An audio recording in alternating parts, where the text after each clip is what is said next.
When we think of authors that make a living from writing books, we usually think of people like Stephen King, J.K. Rowling, or Martina Cole. But did you know that you can make a great income publishing low-content books? It's possible, and today I want to show you another incredible story of a book that is making thousands of dollars a month. Hello home bosses, my name is Nuria Kobi from thehomeboss.com. Welcome to my channel, which is all about helping you to make money online from self-publishing. So in today's video, I want to show you a book that I've come across, and I know I like to look through the top 100 books on Amazon to see what people are making and to see if any low content books or self-published books are under the top 100.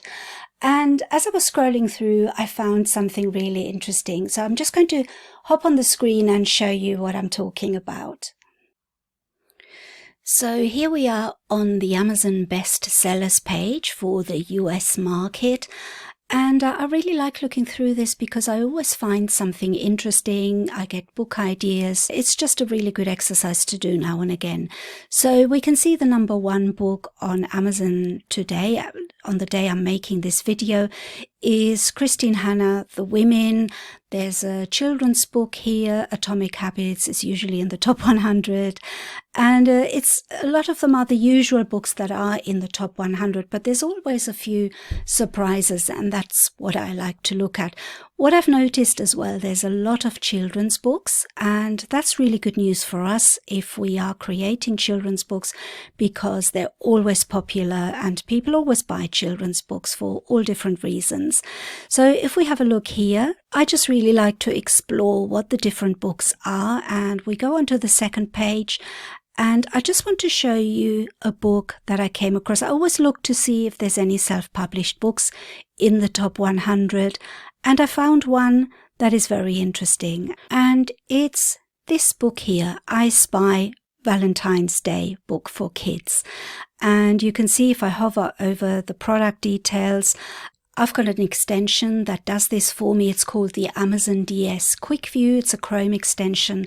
And if you install that on your computer, then you can just hover over the book titles and it gives you all this information without having to actually click on the book to see it.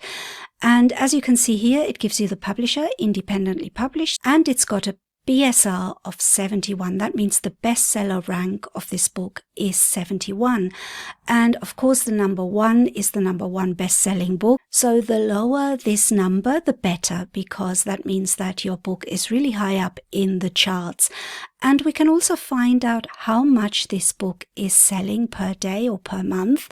And for that, I've got another tool that I can show you, and that is the Self-Publishing Titans site. And I really recommend that you take a look at selfpublishingtitans.com because they've got a lot of really helpful tools. A lot of them are free.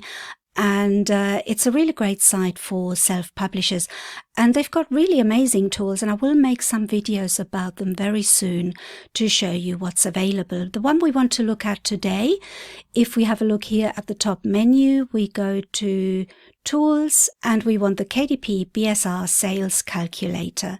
When we click on that, it will show us how much money this book is making every month, how many books they're selling. So you can select the country here. We're looking on Amazon US, and if we check again, the BSR was 71.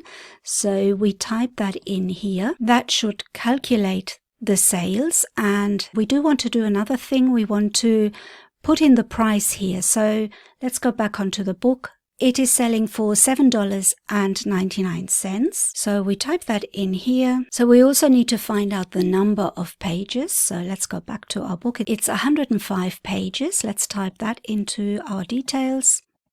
This all affects the price, and therefore it will affect the royalty. So we need to make sure that we've got all this correctly.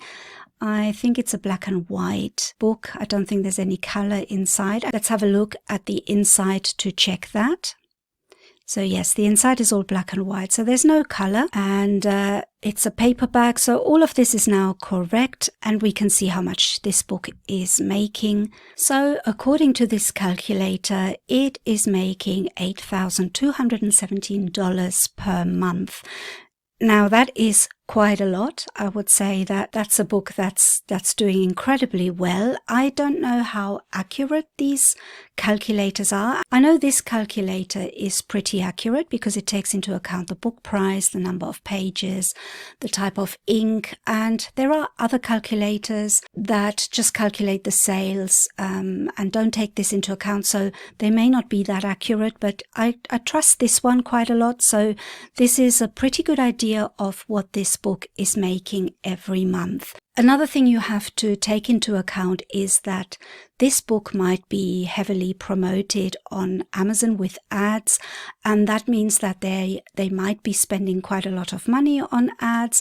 They might have really good social media promotion.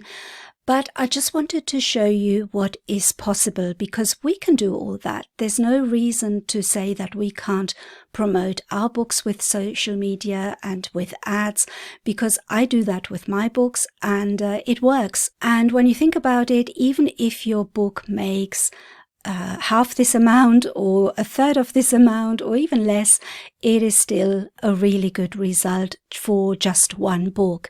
And what I want to achieve with this video is I want to show you that it's not just big sellers like J.K. Rowling or Stephen King or really big companies that can make this much money every month. There are people that can replicate this by being very clever with advertising or with promotion. So let me just go back to our book. I want to show you quickly what it's like inside. The cover is fairly standard. The interior, as you can see, is really simple. It's just black and white, black line drawings and very simple images, because this is aimed at very small children. It's got a "This book belongs to" page, which is a good idea to have when it's a kid's book. And it's got a page that explains what to do. That is always a good idea. And then it's very simple. It just says, "I spy with my little eye something beginning with A." And then you have a set of images, and one of them starts with an A. And I'm pretty sure it's arrow, and it gives you the result as well. So let's have a look at how they've structured this book. It has 105 pages, it's not very big, and it's printed on one side of the paper. I don't know why that is. It doesn't explain, but I assume it's because if children color in the pages, which they can do with this type of book, then it doesn't bleed onto the next image. So it's a good idea to have this type of book on one side of the paper. And that means that even though it's 105 pages, there's only half of that you need to find the images for. The size is 8.5 by 8.5, which is great for children's books. You could also make them 8.5 by 11. Anything like that is a good size for this type of book. It's got a very, very simple description. Let's see if it has any A+ content. And it hasn't got any A+ content, which is not very good. So I think this type of book really deserves some A+ content. And normally I say, if you have A+ content, you sell more books. Obviously, this book hasn't had any problems making sales. And that is despite a few mistakes that I can see. I can see something here that I wouldn't do. And that is, for example, have a look at this title, Valentine's Day Gift for Kids. I Spy Valentine's Day Book for Kids. For boys and girls aged 2 to 5, a fun activity Valentine's Day picture book, and so on. First of all, this is far too long. This is a really long book title. It's more like a description than a book title.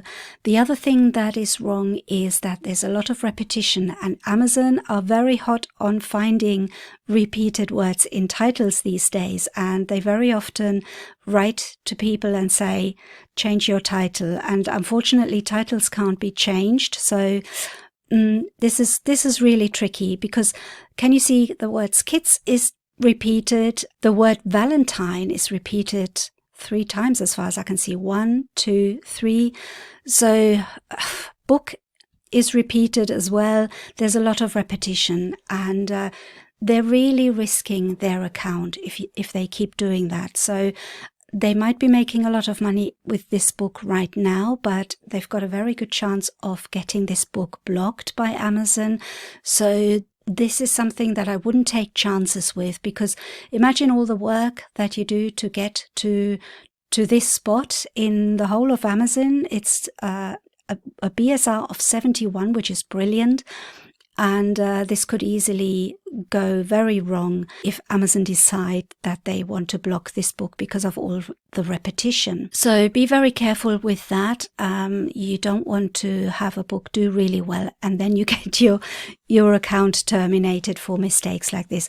You wouldn't get your account terminated for one book, but chances are that they've made several mistakes with several books of theirs. This is probably not their only book, and if all their books are like this, then that's not good news.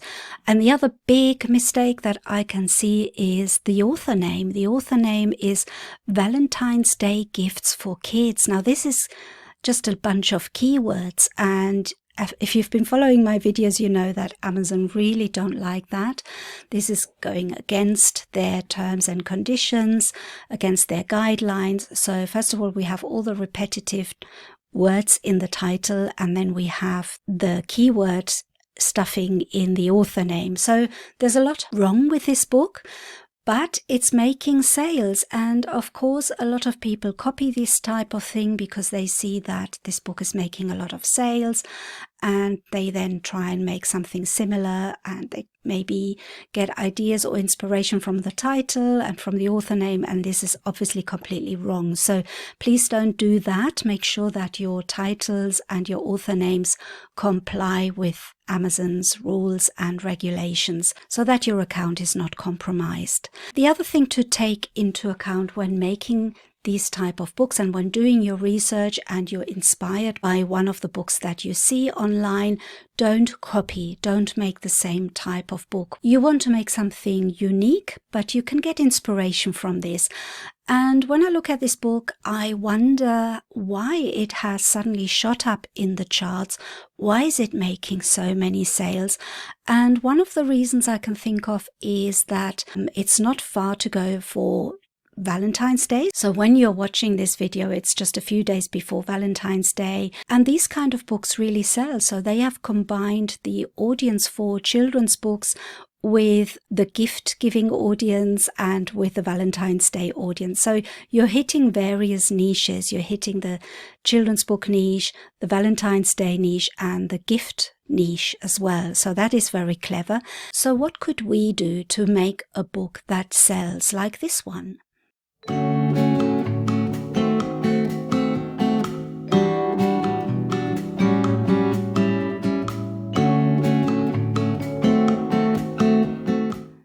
So what kind of books could we create? I can think of lots of niches that you could make an I Spy book with.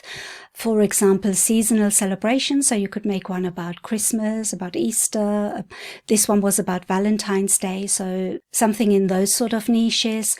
And you could make a book about things that you can find around the world, like countries, famous landmarks. You can put cultural things in there that the children can learn about. You could do a book about space exploration, the planets. And you could make it very similar to the book we just looked at and start the things, what can you spy that starts with an A and have different planets or different things to do with space exploration. So there are many ways you can create an I Spy book. Another niche would be the underwater niche, creatures that live under the water in the sea or in lakes. You could make one about dinosaurs, or you could make another one about fairy tales. There are just so many niches I can think of. Gardening, for example, you could go into the little animals they can find in gardens, the different bugs, the different flowers, the different trees they could see. So not only are they playing I Spy games, but they're also learning about different things. So they can be educational books. And of course, this book was focused on guessing the letters, but exploring other kinds of I Spy books that don't focus on guessing the letters opens up a multitude of creative possibilities. You could also make an I Spy time travel adventure book, and the concept for that would be transporting readers through different historical periods or future scenarios with items to find that represent each era or vision of the future. So you could make a book about the Victorian era or the Edwardian era or the Stone Age or, I don't know, the Industrial Revolution, anything like that you could make a book about. And you could put historical facts into it or futuristic concepts, so your book can really be made unique. So you can see that I Spy books can be very, very simple for smaller children, and they can be slightly more complex for older children, and you could even make them for adults. So I Spy books are a really good way to create low content books, and you can be really creative with them. You could find the different images you need for that on sites like Creative Fabrica or Creative Market. And if you really want to be very creative, you could even create your own. It wouldn't take a great artist to make very simple line drawings, and that could be a very unique and very special book to make. Don't forget that also these kind of books, when you see a book that is selling so many copies, they often have a big budget for advertising, or they may have social media pages that have been running for a while, or they may have other ways to promote their books. But that doesn't mean that we can't create something similar and at least have some of that income for our books. And I do that all the time. As I said, I look at the top 100 books on Amazon and I see what I can find that I can apply to my publishing business. And I really enjoy looking through them as well. And I've created lots of books in that way that are unique to me and that have made good sales. So it's always a good idea to look through what other people are doing. Never ever copy the books. Don't use similar titles. Don't even use similar designs, but you can get ideas from the concepts and then make your own version of that. And if you find it difficult to get ideas for these kind of books, for I Spy books, I'm going to put together a guide where you can find lots of inspiration and ideas, and you can download that for free from my website. So I will leave a link to that underneath this video, and hopefully that will give you a step up in the right direction. And I hope you enjoyed this video. Thank you so much for watching, and I'll see you next time. Bye bye.